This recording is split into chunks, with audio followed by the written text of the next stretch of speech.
हम शुरू करते हैं अपना 2016 का सेट।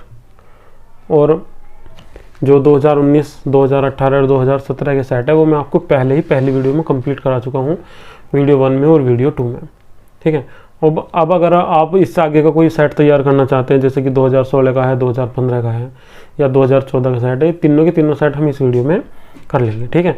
हमें अगली वीडियो की आवश्यकता नहीं होगी, ये हमारे इस वीडियो में ही कंप्लीट हो जाएंगे। ठीक है। तो चलिए शुरू करते हैं 2016 का सेट। तो 2016 के सेट में जो हमारा फर्स्ट क्वेश्चन है वो हमारा पहला क्वेश्चन है, सिग्मा तथा पाई बंध में अंतर लिखिए। अब हमें सिग्मा तथा पाई बंध में अंतर बताना है, इनमें मेन अंतर क्या होता है। तो याद रखिएगा, इनमें जो सबसे जो मेन अंतर है वो ये है, जो सिग्मा बंध बनता है वो बनता है अक्षों पर अतिव्यापन के फलस्वरूप। अगर अक्षों पर ही जो परमाणु कक्षा के भी जुड़ रहे हैं तो हमारा जो बॉन्ड होगा वो कैसा होगा, सिग्मा।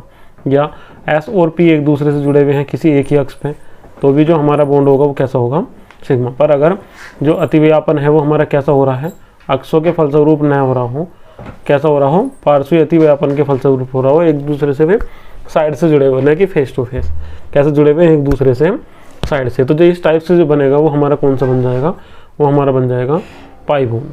ठीक है। इस टाइप से बनेगा पाई बॉन्ड, और इस टाइप से कौन सा बन जाएगा, ऊपरले वाले से सिग्मा बॉन्ड। तो हमने यहाँ फर्स्ट पॉइंट यही समझा रखा है कि यह बंध कक्षकों के अक्ष पर अतिव्यापन, कक्षकों के अक्ष पर उनके सिरों द्वारा अतिव्यापन के फलस्वरूप बनता है, और ये बनता है पार्श्व अतिव्यापन के फलस्वरूप। पहले वाला कैसा होगा, प्रबल होगा, तो दूसरे वाला अपने आप ही पता चल जाएगा कैसा होगा, दुर्बल होगा। पहले वाला कम क्रियाशील होता है तो दूसरे वाला अधिक क्रियाशील होगा। पहले वाले में किन्हीं दो परमाणुओं के मध्य केवल एक ही सिग्मा बंध बनता है, और दूसरे वाले में एक से ज़्यादा बन सकते हैं, दो भी बन सकते हैं, और दो से अधिक नहीं बनते हैं, दो ही बन पाते हैं अधिकतर, पर दो या अधिक भी बन जाते हैं कुछ कंडीशन में। पर जो हम अधिकतर जो कंपाउंड पढ़ेंगे उनमें केवल दो ही बने हुए पाएंगे। ठीक है। एक सिग्मा बंध और दो पाई बंध।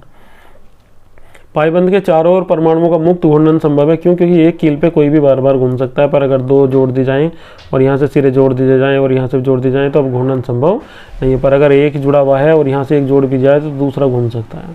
ठीक है। तो सिग्मा बंध में घूर्णन संभव है, जबकि पाई बंध में घूर्णन संभव नहीं है। ठीक है। फिर अगला है हमारे पास में इसका 6 पॉइंट कि इन बंधों के द्वारा अणुओं की आकृति प्रभावित होती है, इनके द्वारा आकृति प्रभावित नहीं होती है। इन्हीं दो परमाणुओं के मध्य इलेक्ट्रॉनों के स्थानांतरण के फलस्वरूप पहले सिग्मा बंध बनते हैं, उसके बाद में पाई बंध बनते हैं।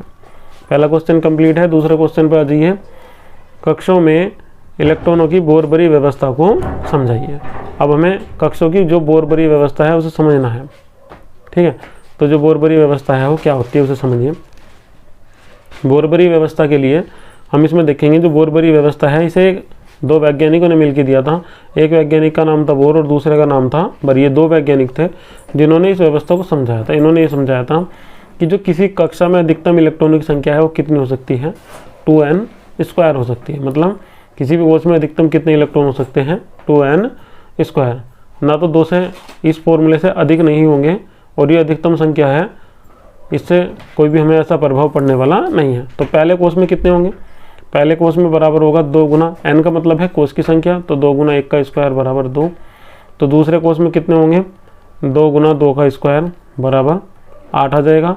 तो तीसरे कोश में कितने हो जाएंगे, 2 गुना 3 का स्क्वायर बराबर कितने हो जाएंगे, 18। तो ये दिखाए रखे हैं हमने यहाँ 18, 8, 2, और फोर्थ में कितने हो जाएंगे, 32। फिर इन्होंने अपना एक नियम और दिया इसके साथ साथ ही कि बाह्य कोश में अधिकतम 8 इलेक्ट्रॉन रह सकते हैं। अगर 8 इलेक्ट्रॉन से अधिक बाह्य कोश में होते हैं तो फिर नया कोश बनना प्रारंभ हो जाएगा। ठीक है। फिर अगर हम इस टाइप से लिख दें ना कि शुरू में लिख दें कि 2 9, तो 2 9 नहीं होने का है, 2 8 1 होगा। जैसे इसमें 8 इलेक्ट्रॉन होंगे तो नया कोश बनना प्रारंभ हो जाएगा।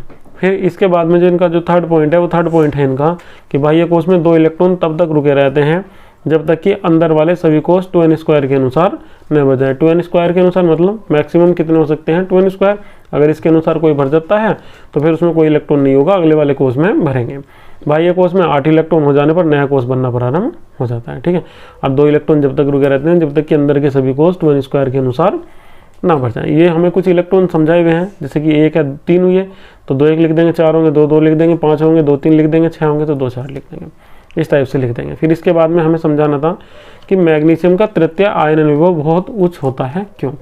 अच्छा, मैग्नीशियम जो तृतीय आयनन विभव पूछा है, जब हम मैग्नीशियम को लिखेंगे और हम यहाँ समझते हुए चले गए कि Mg+ 1 इलेक्ट्रॉन, फिर हमने Mg+ लिया है, Mg+ arrow Mg 2 plus plus 2 electron, और फिर अब हमने लिख दिया यहाँ Mg2 plus arrow Mg3 plus plus 1 electron, sorry यहाँ बनाएगा 1 इलेक्ट्रॉन, बार बार एक ही इलेक्ट्रॉन निकलना है। तो क्वेश्चन हमसे पूछा गया है कि जो तृतीय जो इसका आयनन विभव है ये बहुत उच्च क्यों होता है, तृतीय आयन विभव बहुत अधिक उच्च क्यों होता है। तो इसका कारण एक है, देखिए जब हम इसमें आएंगे इस वाली कंडीशन में Mg2 प्लस वाली में, तो सबसे पहले तो आप ध्यान से देखिए जो बाहर के कोष में 2 इलेक्ट्रॉन है इसके गायब हो जाएंगे, खत्म हो जाएंगे, इसमें कितने बचेंगे केवल 8। तो पहली बात तो जो इसका बाह्य कोष है वो पूर्ण रूप से भरा हुआ होगा, 8 इलेक्ट्रॉन हो जाएंगे। और दूसरी बात इस पर जो चार्ज है वो कैसा है, धनात्मक चार्ज है, प्लस का चार्ज है। प्लस का चार्ज होने की कंडीशन में पहली बात तो इसमें नाभिकीय आकर्षण बल बहुत बढ़ जाएगा, जो नाभिक द्वारा इलेक्ट्रॉनों को खींचने की क्षमता है वो बहुत अधिक बढ़ जाएगी। और दूसरी बात यह है, ध्यान से देखिए जो बाह्य कोष है वो पूर्ण रूप से भरा हुआ है, पूर्ण रूप से या अर्धपूर्ण रूप से भरे हुए कोषों से इलेक्ट्रॉन निकालना कठिन होता है, तो इस कोष से भी इलेक्ट्रॉन निकालना कैसा हो जाएगा, कठिन हो जाएगा। और दूसरी बात इसमें नाभिकीय आवेश बहुत अधिक हो जाएगा, तो उसका जो तृतीय आयन विभव हो जाएगा वो कैसा हो जाएगा, बहुत ही उच्च हो जाएगा। ठीक है, ये क्वेश्चन में हमने इसमें समझा भी रखा है कि मैग्नीशियम का तृतीय आयन विभव बहुत उच्च होता है, क्योंकि इसके बाह्य कोष से 2 इलेक्ट्रॉन निकालने के पश्चात यह अक्रिय गैस का इलेक्ट्रॉनिक विन्यास प्राप्त कर लेता है। Mg प्लस का इलेक्ट्रॉनिक विन्यास कितना होता है, 2 8 2, ऐसे करके केवल Mg का, Mg प्लस का हो जाएगा केवल 2 और 8, इस टाइप से। तो हमने इसमें ये समझा रखा। फिर इसके बाद में हमसे पूछा गया है कि चालक क्या होते हैं, अर्धचालक क्या होते हैं। अब हमने जो पहले पढ़े हुए हमने चालक पढ़े हुए हैं, चालक कभी हमने फिजिक्स में पढ़े होंगे, 12th क्लास में पढ़ेंगे। तो चालक होते क्या हैं, चालक वे पदार्थ होते हैं जिनमें विद्युत धारा का या ऊष्मा का या अन्य और किसी क्रिया का चालन हो जाता है, जो सुचारू रूप से जिनमें वो प्रवाहित हो जाती है, वे होते हैं चालक। जैसे किनमें विद्युत धारा अगर सुचारू रूप से प्रवाहित हो जाएगी तो क्या कहलाएंगे, विद्युत के चालक कहलाएंगे। किसमें, ऊष्मा का प्रवाह सुचारू रूप से हो जाएगा, उन्हें हम क्या बोल देंगे, ऊष्मा के चालक। ठीक है, और अचालक कौन से होते हैं, जिनमें प्रवाह नहीं होता है। ठीक है, अचालक कौन से होते हैं, जिनमें प्रवाह नहीं होता है। जिनमें प्रवाह होता है वे होते हैं चालक, जिनमें प्रवाह नहीं होता है वे कैसे होते हैं, अचालक।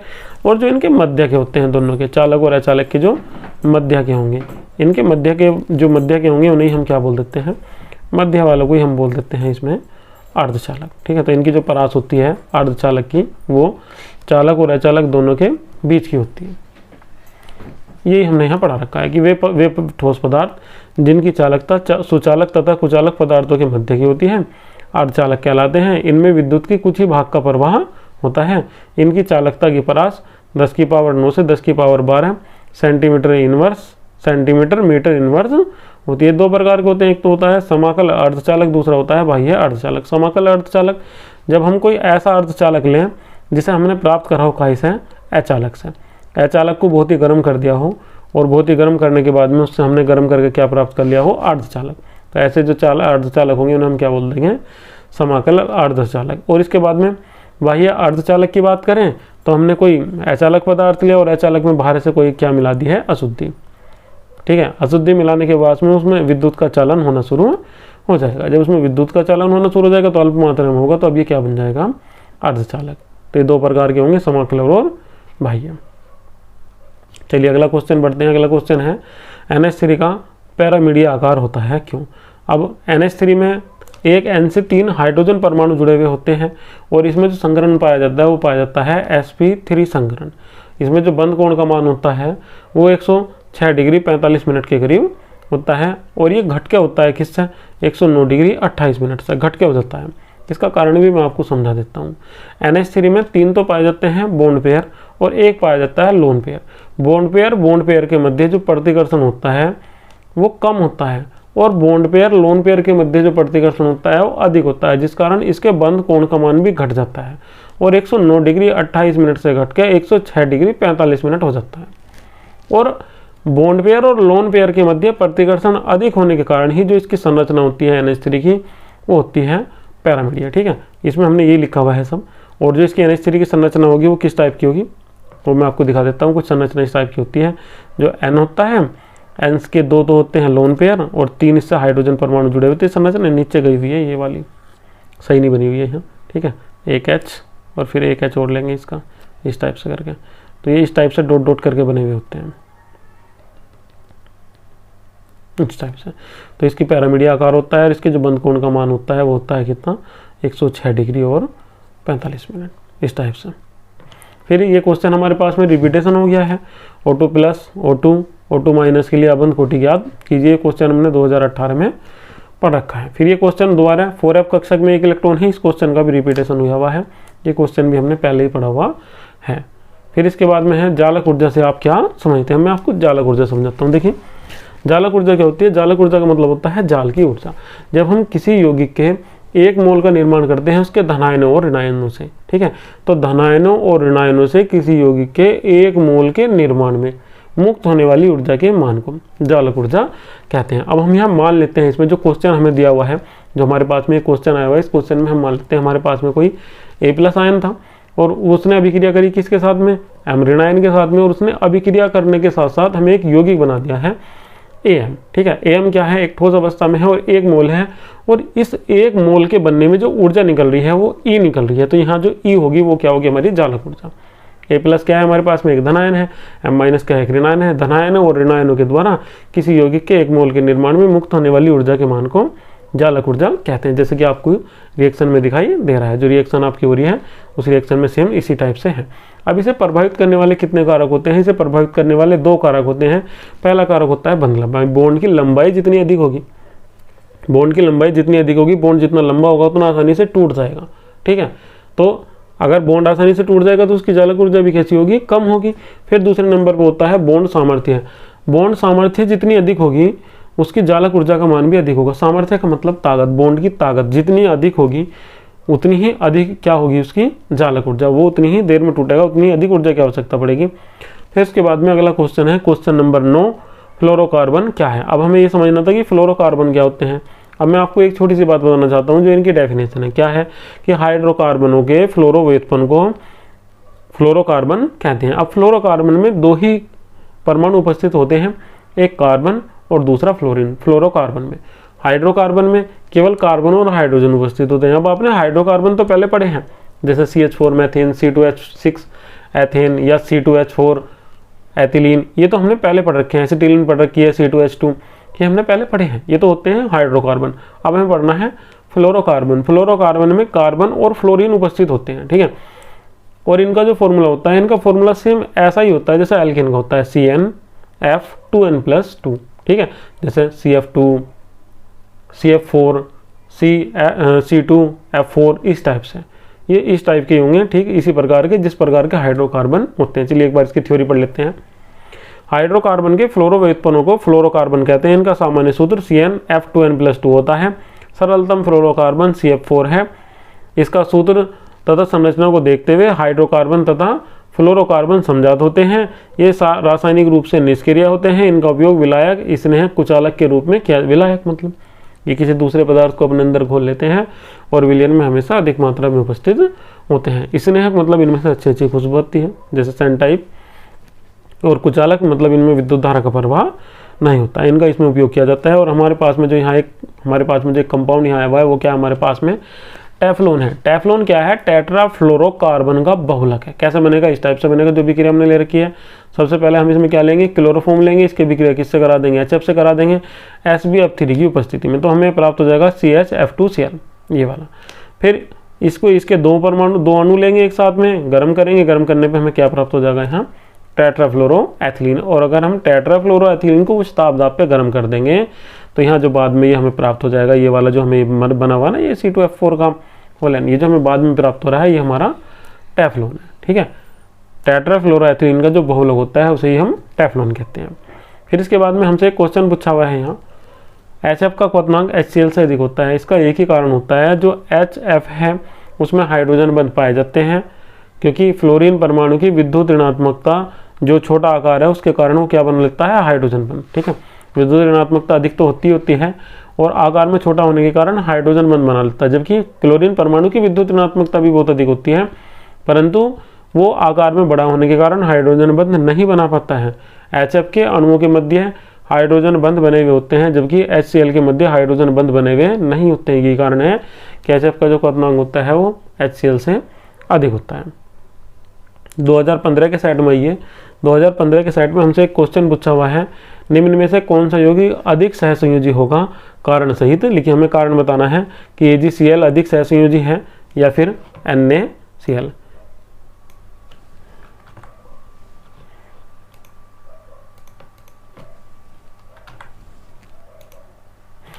क्वेश्चन हमसे पूछा हुआ है, ये क्वेश्चन हमने पहले ही पढ़ लिया है।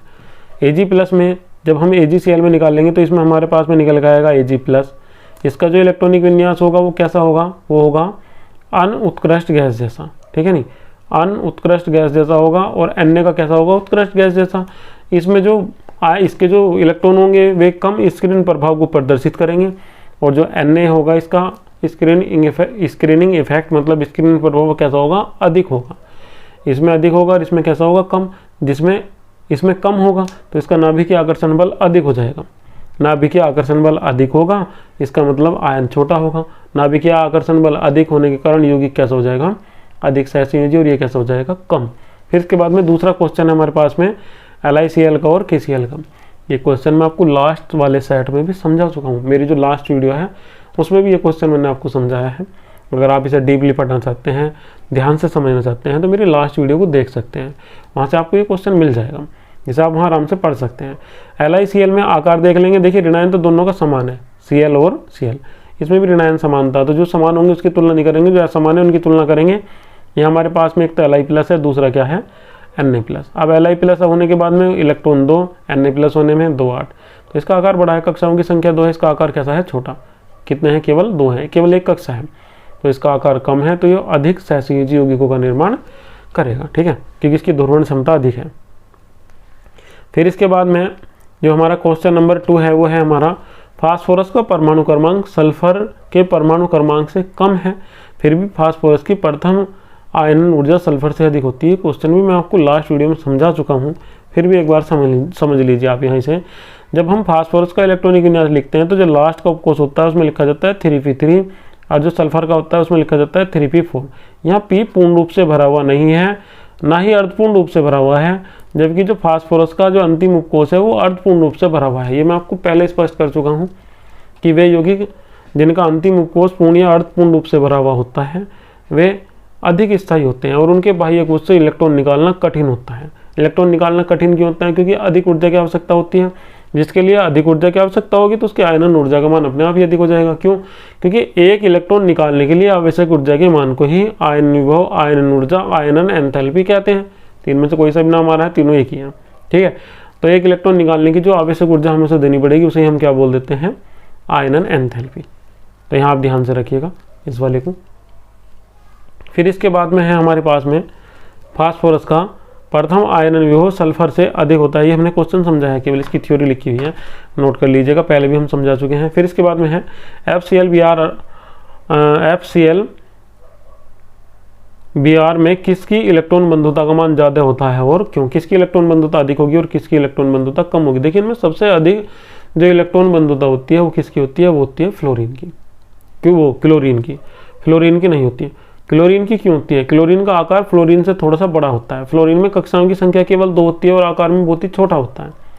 इस अवस्था में जो इलेक्ट्रॉन होते हैं वो बहुत ही कैसे आ जाते हैं, पास पास आ जाते हैं। जब ये इलेक्ट्रॉनों को आकर्षित करने की कोशिश करेगा, क्योंकि इलेक्ट्रॉन बंधुता क्या होती है, सहसंयोजी बंध के बनने में किसी एक परमाणु द्वारा साझे के इलेक्ट्रॉन युग्म को आकर्षित करने की प्रवृत्ति, तो इसकी कम होती है। क्यों होती है, क्योंकि परमाणु का आकार छोटा होता है। जब ये इलेक्ट्रॉनों को आकर्षित करने की कोशिश करता है तो इलेक्ट्रॉन के बीच में लगता है प्रतिकर्षण, और जो इनकी कुछ ऊर्जा होती है वो इलेक्ट्रॉनों के प्रतिकर्षण को समाप्त करने में ही व्यय हो जाती है, जिस कारण इसकी इलेक्ट्रॉन बंधुता कैसी हो सकती है, कम, फ्लोरीन की। जबकि क्लोरीन का आकार इससे बहुत बड़ा होता है। फ्लोरीन में कक्षाओं की संख्या होती है 2 और क्लोरीन में कक्षाओं की संख्या होती है 3।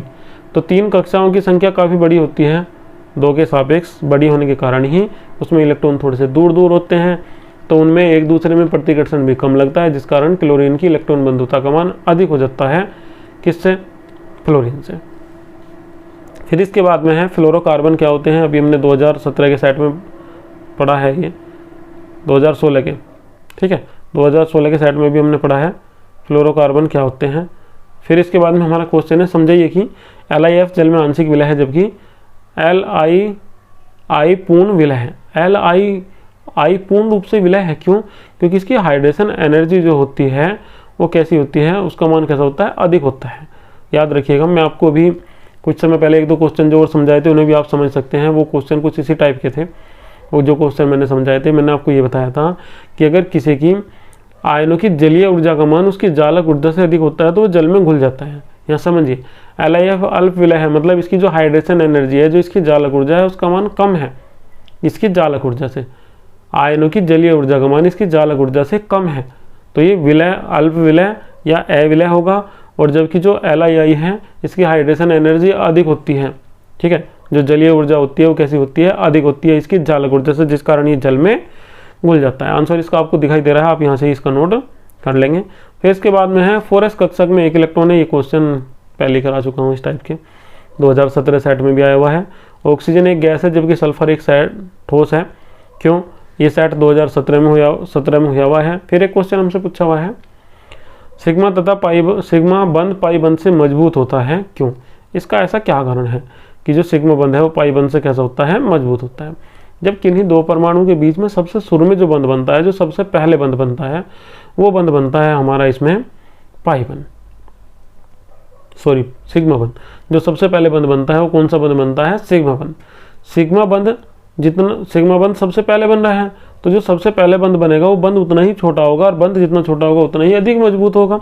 उसके बाद में जो बंध बनते हैं वे बंध बनते हैं पाई बंध। याद रखिएगा बंध का जो क्रम होता है, जो पहले बना फिर दोबारा बना फिर तिबारे बना, तो दूसरी तीसरी बार के जो बंध बनते हैं उनकी बॉन्ड की जो डिस्टेंस होती है वो भी अधिक होती है, और उनकी ऊर्जा का मान भी लगातार घटता है। ठीक है, ऊर्जा का मान जितना घटेगा बॉन्ड उतना ही कमजोर होगा, और बॉन्ड लेंथ भी अगर बढ़ेगी तो भी बॉन्ड कैसा होगा, कमजोर होगा। यहाँ हमने ये लिख रखा है कि किन्हीं दो परमाणुओं के मध्य पहले सिग्मा बंध बनते हैं, फिर पाई बंध बनते हैं। जैसे जैसे बंधों की संख्या बढ़ती जाती है वैसे वैसे बंधों की बंधन ऊर्जा का मान घटता जाता है, मतलब बांधने की क्षमता। बंध की बंधन ऊर्जा का मान जितना अधिक होगा बंध उतना ही प्रबल होगा। यही कारण है कि सिग्मा बंधन ऊर्जा का मान पाई बंध की बंधन ऊर्जा से अधिक होता है। फिर इसके बाद में अगला क्वेश्चन है, क्वेश्चन नंबर 9, निम्नलिखित समविन्यास को उनके आकार के बढ़ते हुए क्रम में लिखिए। अब हमें इन्हें इनके बढ़ते हुए आकार के क्रम में लिखना है, तो हम ध्यान से देखेंगे हमारे पास में 3 परमाणु हैं यहाँ, एक Na है, Na+ है, Mg2+ है, L3+ है। इन तीनों परमाणु आयनों में तो इलेक्ट्रॉनों की संख्या तो समान है, तीनों में 10 इलेक्ट्रॉन है, मगर इनमें प्रोटोनों की संख्या भिन्न भिन्न है। जिसमें प्रोटोनों की संख्या अधिक होगी उसका आकार सबसे छोटा होगा, और जिसमें प्रोटोनों की संख्या सबसे कम होगी उसका आकार सबसे बड़ा होगा। क्यों? क्योंकि प्रोटोन ही नाभिक का वो भाग होता है जो इलेक्ट्रॉनों को आकर्षित करता है। आकर्षण जितना कम होगा इलेक्ट्रॉन उतनी ही अधिक दूरी पर होंगे, परमाणु का आकार उतना ही बड़ा होगा। प्रोटॉन जितने अधिक होंगे आकर्षण उतना ही अधिक होगा, इलेक्ट्रॉन उतने ही समीप होंगे। इलेक्ट्रॉन जितने समीप होंगे परमाणु का आकार, आयन का आकार उतना ही छोटा होगा। क्यों? क्योंकि नाभिक से बाह्य कोश जहाँ इलेक्ट्रॉन पाए जाने की सर्वाधिक संभावना होती है तक की दूरी को परमाणु त्रिज्या कहते हैं। जहाँ तक परमाणु त्रिज्या या आयन त्रिज्या होगी वहाँ तक का ही आकार नापते हैं। फिर इसके बाद में क्वेश्चन नंबर 10 है, Cn- Cn+ के लिए बंध कोटि ज्ञात कीजिए। ये क्वेश्चन हमसे पूछा हुआ है, क्वेश्चन नंबर 10 में। ठीक है, तो जो हमारा 10 क्वेश्चन है ये हमसे पूछा हुआ है, और 10 क्वेश्चन जो है वो हमारा क्या है, Cn वाला। चलिए इस क्वेश्चन को देखते हैं, ये हमारा क्या क्वेश्चन है। ये क्वेश्चन है हमारे पास में Cn- के लिए बंध कोटि ज्ञात कीजिए। तो हमें बंध कोटि ज्ञात करनी है, ये मैं आपको पहले ही समझा चुका हूँ, आप ये ऑर्डर से ज्ञात कर लीजिए। जो बार बार इलेक्ट्रॉनिक विन्यास आ रहा है, ये 2 ये कैसे आते हैं तो मैं बता दूंगा, मगर ये आपको याद रखने पड़ेंगे। इसमें जो क्रम में लिखे हुए हैं ये हमारे पास में लिखा हुआ है सिग्मा 1s,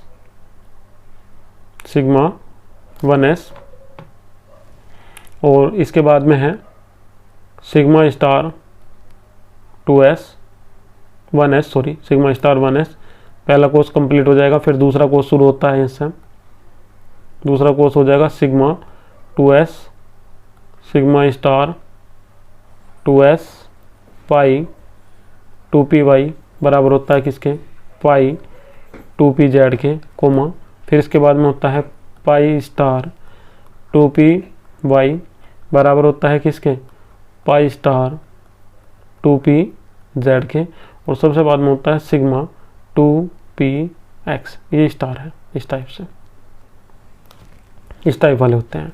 तो जब हम इसमें इलेक्ट्रॉन भरते हैं ऐसे भरा जाता है, 2 यहाँ 2 यहाँ 2 यहाँ 2 यहाँ। अब अगर इलेक्ट्रॉन बचे हुए हैं तो पहले एक इसमें भरा जाएगा, फिर एक इसमें, फिर एक इसमें, फिर एक इसमें, इस टाइप से भरेंगे। फिर अगर और इलेक्ट्रॉन बचे हुए हैं तो पहले इसमें आएगा एक, फिर एक इसमें आएगा, फिर एक इसमें, फिर एक इसमें, फिर अगर इलेक्ट्रॉन बचे हुए हैं तब इसमें जाएंगे। ठीक है, बोरबरी के नियम के अनुसार ही भरेंगे और हुंड के नियम के अनुसार, दोनों के अनुसार ही चलेंगे। अब इलेक्ट्रॉनिक कैसे भरे जाएंगे वो मैं आपको भरना बता देता हूँ, किस टाइप से भरेंगे हम इसमें। ठीक है, इलेक्ट्रॉनों का भरना। चलिए देखिए कितने इलेक्ट्रॉन थे यहाँ हमारे। हमने सबसे पहले Cn ले लिया, नीचे बना हुआ है Cn, यहाँ तो दूसरे बने हुए Cn को ले लेते हैं सबसे पहले। ये ले लिया हमने यहाँ Cn माइनस। तो मुझे ये बताइए C के पास में कितने इलेक्ट्रॉन होते हैं, 6। N के पास में कितने होते हैं, 7। इस पर कितना माइनस आ रहा है, 1, बराबर कुल कितना हो गया, 14। 14 इलेक्ट्रॉन है हमारे पास में, तो 2 यहाँ आएंगे। 2 और 2 4, 2 6, 2 8, 8 हो गए। अभी भी कितने बचे हुए हमारे पास में, 6। इसका मतलब हम इन्हें पूर्ण रूप से भर सकते हैं। 2 10, 2 12, अभी भी कितने बचे हुए हैं, 2। अब याद रखिएगा, एक पहले यहाँ आएगा और एक फिर आएगा इसमें। आपको आप कहते हैं कि 2 यहाँ भर दूंगा, 2 यहाँ नहीं। देखिए इन दोनों की ऊर्जा समान है, इन दोनों की ऊर्जा भी समान है। मैं पहले जोड़ के देख लेता कि इलेक्ट्रॉन अधिक बचे हुए हैं, दोनों पूर्ण रूप से भर जाएंगे, उसके बाद भी इलेक्ट्रॉन भरेंगे। इस वजह से मैंने दोनों में एकदम से शुरू में 2 2 भर दिया, नहीं तो पहला एक भरता है इसमें, फिर एक इसमें, फिर 2, फिर 2, फिर 1, फिर 1। अब अगर और अतिरिक्त इलेक्ट्रॉन होंगे, पहले इसमें भरेगा, यहाँ 2 होंगे, फिर और अतिरिक्त इलेक्ट्रॉन होगा, फिर इसमें 2 होंगे, फिर उससे भी अतिरिक्त इलेक्ट्रॉन होगा, तब जाके जाएगा वो सिग्मा स्टार 2p x में। ठीक है, तो ये हमने भर दिया है किसका, ये जो इलेक्ट्रॉन हमने भरे हैं किसके लिए भरे हैं हमने, Cn माइनस के लिए। बॉन्ड ऑर्डर निकालना था, तो बॉन्ड ऑर्डर